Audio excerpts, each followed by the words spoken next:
اساسگزار صلح و وحدت ملی پیشوای ملت پرزیدنت جمهوری تاجیکستان محترم امامعلی رحمان در شهر نیویورک ایالات متحده آمریکا در واخوری سران دولت‌های آسیای مرکزی و ایالات متحده آمریکا اشتراک و سخنرانی کردند. همایش با استقبال سران دولت‌های آسیای مرکزی از جانب پرزیدنت ایالات متحده آمریکا و مراسم عکسبرداری خاطره‌ای اشتراکداران آغاز گردید.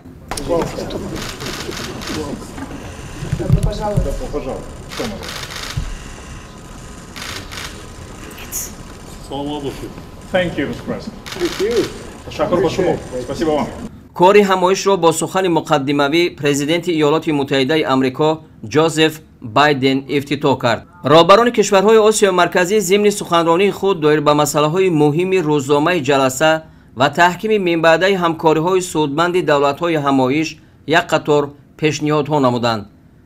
پیشوای ملت محترم امامعلی رحمان اظهار اطمینان نمودند که نتیجه های ملاقات امروزه به تحکیم من بعده همکاری‌ها در صیغه آسیای مرکزی ایالات متحده آمریکا مساعدت خواهد کرد. سرور دولت محترم امامعلی رحمان ابراز داشتند که تاجیکستان کوشش‌های کشورها را برای رشد همکاری در ساحه‌های اقتصاد، نقلیات و کمونیکاسیا، آب و انرژتیکا و دیگر مسائل مبرم رشد استوار کاملا دستگیری می‌کند. در زمینه وظیفه تأخیرناپذیر پیشبرد اقتصاد سبز تاجیکستان بر رشد انرژتیکای سبز اهمیت اولین درجه می‌دهد. تاکید کردند پرزیدنت مملکت محترم امامعلی رحمان.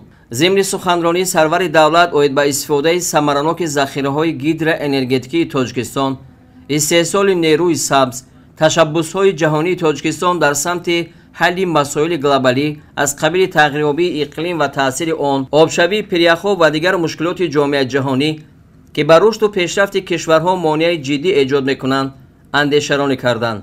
در برآمد خود پرزیدنت مملکت محترم امامعلی رحمان توجه سران دولت‌ها را به مسئله افزایش تهدید و خطرها، مبارزه با تروریسم و اکستریمیسم، گردش غیرقانونی مواد نشه‌آور، تأمین امنیت منطقوی، وضع سیاسی افغانستان و حفظ سرحد دولتی تاجیکستان جلب نموده در این روند همکاری و مساعدت شریکان بین المللی را ضرور شمردند. تأکید گردید که تاجیکستان اقتدار لوجستیکی خود از جمله 6 پل در مرز با افغانستان را برای رساندن کمک بشردوستانه به اهالی کشور همسایه پیشکش نموده، نیروی برق و توسط بازارهای نزدیک سرحدی که فعالیتشان از نو به راه مانده شد، مسائل ساختمانی و مواد غذایی صادرات میکند. پیشوای ملت پرزیدنت جمهوری تاجیکستان محترم امامعلی رحمان تاکید داشتند که ثبات در افغانستان عامل مهمی رشد رابطه‌های بین منطقوی میباشد.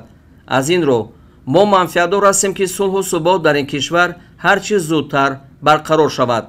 در آخر سخنرانی پرزیدنت مملکت محترم امامعلی رحمان بار دیگر از موقع استوار و تغییرناپذیر تاجیکستان در حل مسائل مبرم جامعه جهانی و منطقوی و رشد و توسعه همکاری‌ها یادآور شده اظهار داشتند که ما قبول اعلامیه این همایش را جانبداری میکنیم. باید گفت که از روی نتیجه کار واخوری سران دولت‌های آسیای مرکزی ایالات متحده آمریکا اعلامیه سران دولت‌ها قبول گردید که در آن مسائل مبرم جهانی و منطقوی و سمت‌های اساسی همکاری‌ها بین کشورهای این همایش درج شدند.